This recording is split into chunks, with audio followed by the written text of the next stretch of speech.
Tots ens trobem en la mateixa situació, tancats a casa, esperant el dia de demà per a veure si tot això s'acaba. Però, quan hagi acabat, què? Què passarà quan tot hagi acabat? Bon dia, soc Santiago Mort i avui us parlaré del després del coronavirus. A tots ens afecta el coronavirus ara mateix, ja sigui directa o indirectament, per un familiar o per el confinament.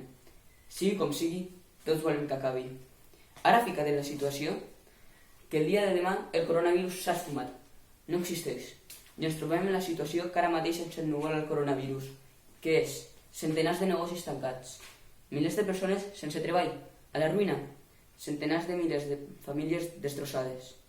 I quan arribem a aquesta situació, voldrem tornar enrere, voldrem arribar a aquell moment que tot eren problemes superficials, i per això és per lo que hem d'evitar. Sense importar la teua raça, el teu sexe o la teua situació econòmica, hem de lluitar tots contra el coronavirus. Tots.